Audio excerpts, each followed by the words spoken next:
الرحمن الرحيم. السلام عليكم ورحمة الله وبركاته.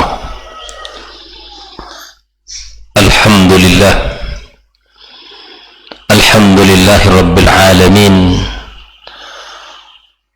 والصلاة والسلام على أشرف المرسلين وعلى آله وأصحابه أجمعين. أشهد أن لا إله إلا الله وحده لا شريك له ولي الصالحين، وأشهد أن محمدا عبده ورسوله المبعوث رحمة للعالمين. قال تعالى: يا أيها الذين آمنوا اتقوا الله حق تقاته ولا تموتن إلا وأنتم مسلمون. وقال أيضا: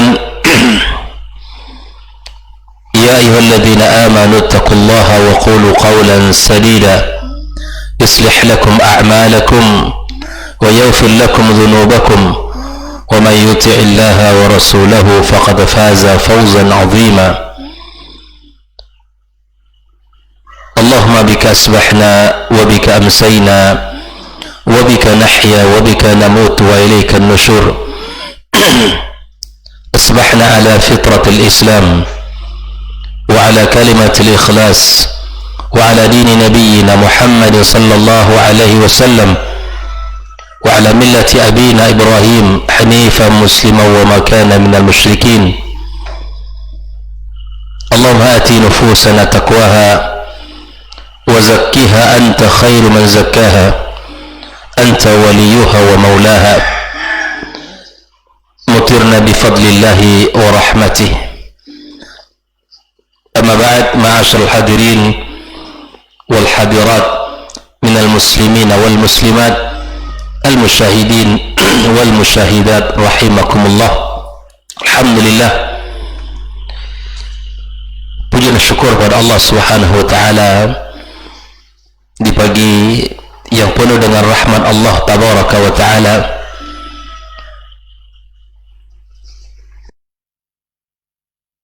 Di suasana yang penuh dengan keimanan, kembali kita diberikan kesempatan oleh Allah tabaraka wa ta'ala, diberikan kemudahan untuk melangkahkan kaki kita menuju rumahnya, melaksanakan ibadah salat fardu subuh.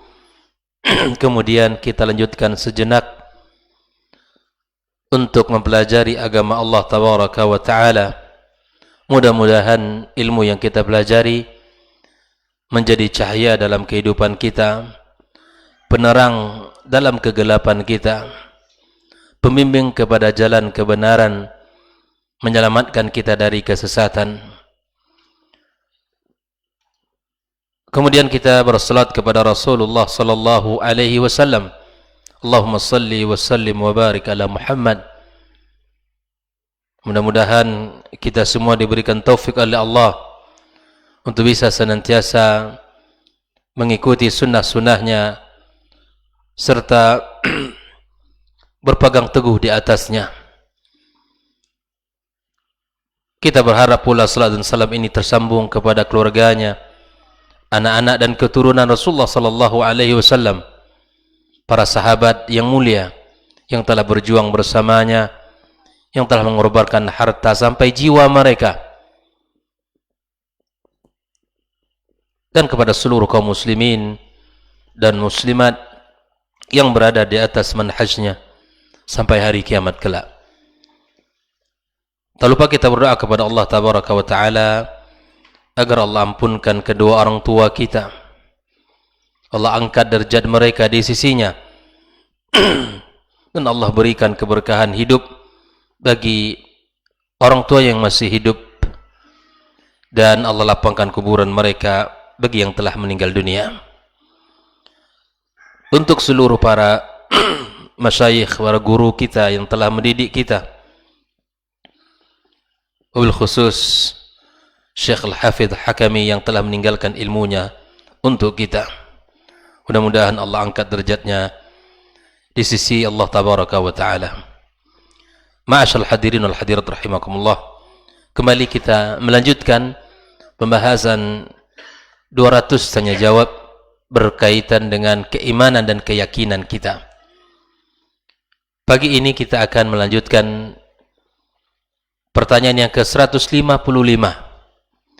yaitu kam syu'abul iman. Berapakah cabang keimanan itu? Syekh Al-Hafidh Hakami menukilkan ayat Allah Tabaraka wa Ta'ala di dalam surat Al-Baqarah ayat 177. Beliau menyebutkan ayat ini yang menunjukkan salah satu dari cabang-cabang keimanan. Isi dari ayat ini adalah bentuk-bentuk keimanan, cabang-cabang daripada keimanan itu sendiri, yang mesti setiap kita manusia yang beriman kepada Allah memperhatikan cabang-cabang ini. Allah Tabaraka wa Ta'ala berfirman, "Laisal birra an tuwallu wujuhakum qibala al-masyriqi wal maghrib." Kebaikan itu bukanlah hanya menghadapkan wajah kita ke arah timur dan barat, walakinnal birra man amana billahi wal yawmil akhir. Yang namanya kebaikan itu adalah yang beriman kepada Allah, yang beriman kepada yaumil akhir, wal malaikati wal kitabi wan nabiyyin, beriman kepada malaikat-malaikat yang diutus, beriman kepada kitab, dan beriman kepada para nabi. Wa atal mala ala hubbih, wa atal mala ala hubbihi dhawil qurba wal yatama wal masakin wa ibnis sabili wasailina wa fir riqab. Memberikan harta yang ia cintai kepada karib kerabatnya dan kepada orang-orang yatim dan orang-orang miskin, wa ibnus sabil, para musafir, wasaili, dan orang-orang yang meminta. Pada bagian pertama, iman kepada Allah, iman kepada malaikat, iman kepada yaumil akhir, iman kepada kita dan para nabi. Setelah itu Allah menyebutkan bagian ibadah yang luar biasa lagi, yaitu memberikan harta yang ia cintai. Dan ini juga merupakan salah satu hal yang sangat perlu diperhatikan. Memberikan bukan hanya pada sesuatu yang ia tidak sukai, ini barang tidak terpakai lagi. Allah menyebutkan pada ayat ini ala hubbihi, harta yang ia cintai. Karena dalam ayat lain Allah katakan lan tanalul birra hatta tunfiqu mimma tuhibbun. Seseorang sampai pada puncak kebaikan adalah manakala dia memberikan harta yang ia cintai. Ketika ada peluang kebaikan, ada harta yang kita cintai. Uang ini kita tabung untuk kita harapkan untuk ini dan itu. Segala cita-citanya mungkin, ya, dia untuk mewujudkan sesuatu yang diinginkan, namun kemudian harta itu diinfakkan di jalan Allah Subhanahu wa Ta'ala. Nah, Allah juga mengajari kita bahwa di antara kebaikan, infak itu bukan kepada orang lain. Adalah sebuah kesalahan yang dipahami bahwa infak itu untuk orang-orang yang jauh. Ini harus kita perhatikan, bahwa memberikan harta itu adalah kepada orang yang terdekat, itu lebih utama daripada orang-orang yang tidak kita kenal. Walaupun memberikan harta kepada orang secara umum itu baik, namun kepada karib kerabat, orang-orang terdekat, itu lebih utama. Adalah sebuah kesalahan, sebuah paradigma yang keliru ketika memberi kepada yang jauh, lupa kepada yang dekat. Kepada anak-anak yatim, kepada orang-orang miskin, dan para musafir yang telah kehabisan uang untuk keperluannya, wasailin, dan orang-orang yang meminta-minta, wa fir riqab, yang dalam membebaskan budak, wa aqamas salah, mendirikan salat, wa ataz zakah, menunaikan zakat. wal mufuna bi ahdihim idza ahadu, menepati janji kalau dia berjanji. Was-sabirina fil ba'sa'i wad-dharra'i wa hinal ba's, serta bersabar di saat-saat sulit, di saat-saat penderitaan, dan di saat-saat perang. Kebaikan bukan hanya pada kesenangan yang bisa kita lakukan di saat-saat kita nyaman,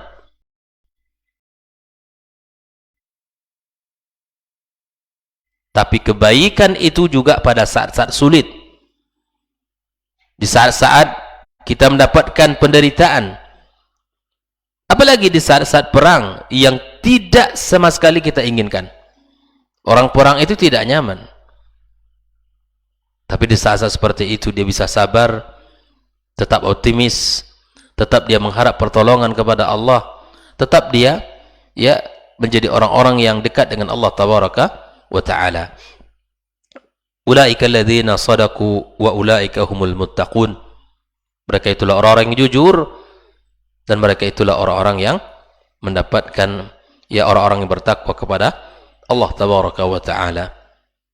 Ikhwani wa akhwati fid din, ma'asyiral hadirin wal hadirat rahimakumullah. Dalam ayat ini dirangkum oleh Allah tabaraka wa ta'ala berbagai bentuk jenis keimanan kepada Allah tabaraka wa ta'ala. Kemudian Nabi kita alaihi salatu wassalam di dalam hadis yang diriwayatkan oleh Imam Al-Bukhari dalam kitab sahihnya fi Kitabil Iman, Al-Imam Muslim juga menyebutkan bahwa Nabi alaihi salatu wassalam menyebutkan al-imanu bid'un wa sittun. Iman itu adalah bid'ah wa sittun, 60 lebih cabang-cabangnya. Jadi iman itu bukan hanya 1, 2, 3, tapi lebih daripada 60 cabang.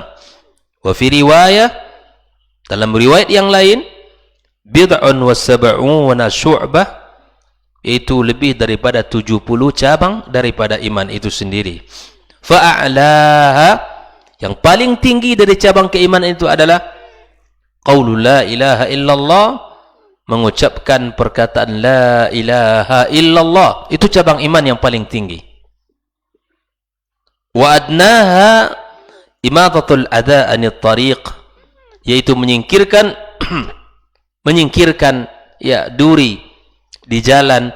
Di saat kita nampak duri tersebut, apapun namanya, entah batu, entah kayu, entah sesuatu yang bisa akan menyakiti orang lain jika lewat di situ tanpa dia lihat, akan menyebabkan dia tercelaka. Maka kita berusaha untuk menghilangkan itu. Entah lubang yang tanpa disadari, kalau itu tidak dilihat maka kemudian akan mencelakai orang lain. Lalu dengan penuh kesadaran kita melakukan itu, dengan niat kepada Allah tabaraka wa ta'ala, kita telah melakukan salah satu daripada cabang-cabang keimanan.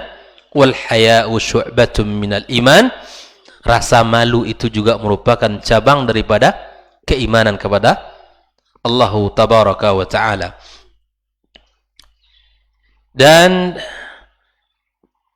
ada sebuah kitab yang ditulis oleh Al-Imam Al-Baihaqi yang diberi judul dengan Syu'abul Iman. Beliau menuliskan banyak sekali cabang-cabang keimanan, dan kemudian diringkas kitab tersebut oleh Al-Imam Al-Qazwini, diberi nama kitab Mukhtasar Syu'abul Iman. Ini kedua buku ini direkomendasi untuk kita miliki, untuk kita baca, untuk kita pahami. Ternyata subhanallah, sungguh sangat banyak cabang-cabang daripada cabang keimanan yang mereka sebutkan di dalam kitab mereka tersebut. Kemudian pertanyaan yang ke-156, bima fassara al-ulama'u hadhihi syu'ab. Ya, bagaimana para ulama menjelaskan cabang-cabang ini? Nah, muallif kitab ini menjelaskan, kata beliau, qad addaha jama'atun min syurahil hadis wa sanafu fiha at-tasanif fa ajadu wa afadu. Di antara para ulama kaum muslimin kaum muslimat telah mencoba untuk menghitung-hitung daripada cabang-cabang ini, bahkan para pensyarah hadis telah menjelaskannya. Tidak hanya menjelaskan, bahkan mereka menulis, mengarang kitab-kitab yang menunjukkan cabang-cabang daripada keimanan itu. Seperti yang kita sebutkan tadi, Al-Imam Al-Baihaqi dalam kitabnya Syu'abul Iman, Al-Qazwini dalam kitabnya Mukhtasar Syu'abul Iman, mereka tulis. Mereka coba paparkan di sana cabang-cabang daripada keimanan tersebut yang sungguh sangat banyak. Kalau kitab itu kita baca dan kita buka dari awal sampai cabang terakhir, kita evaluasi, kita lihat diri kita kaum muslimin, mana dari cabang-cabang ini yang sudah maksimal, atau mana dari cabang-cabang ini yang belum pernah kita lakukan sama sekali. Mana dari cabang-cabang itu yang belum tersentuh oleh kita. Kita berusaha melakukannya. Kita berusaha untuk memaksimalkan, sehingga kita telah melakukan cabang-cabang tersebut. Dan ini menjadi bagian yang perlu kita perhatikan dalam kehidupan kita. Dan karya-karya mereka sungguh sangat baik. Sungguh sangat luar biasa. Banyak memberi manfaat. Banyak memberikan kebaikan untuk kita. Karena biasanya kita ini lebih suka untuk dijelaskan secara rinci. Mereka telah dulu menjelaskannya. Mereka telah menjelaskan secara rinci. Biasanya kan kita suka ngurut nih. 1, 2, 3, 4, 5. Pun para ulama faham dengan hal itu. Ditulis oleh mereka. Cabang pertama, cabang kedua, cabang ketiga, cabang keempat, dan seterusnya. Berikut dalil dari Al-Quran maupun sunnahnya. Inilah. Namun, kaum muslimin, walakin laysa ma'rifatu ti'dadiha syartan fil iman. Namun, mengetahui jumlah-jumlah cabang tersebut bukan syarat daripada keimanan. Jangan salah pula.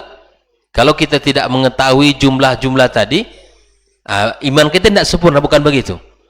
Tapi mengetahui jumlah secara angka itu bukanlah syarat daripada keimanan. Yang penting kita dimudahkan oleh para ulama kita melalui karya-karya mereka, lalu kemudian dihitung oleh mereka, dan mengetahui jumlah tersebut bukan daripada syarat iman. Nah, itu. Bukan daripada syarat iman. Bal yakfil iman biha jumlah. Cukup kita mengimani dari apa yang disebutkan secara jumlah. Cukup kita mengimani dari apa yang telah mereka sebutkan dalam kitab mereka. Subhanallah, kita buka bukunya, ternyata banyak sekali cabang-cabang iman itu. Kita imani, kita yakini, dan kita berusaha untuk mengamalkan. Namun tidaklah menjadi sebuah kewajiban mengetahui jumlahnya. Paham ya? Mengetahui jumlahnya berbeda dengan mengimani dan meyakini jumlah tersebut. Berapapun cabang keimanan.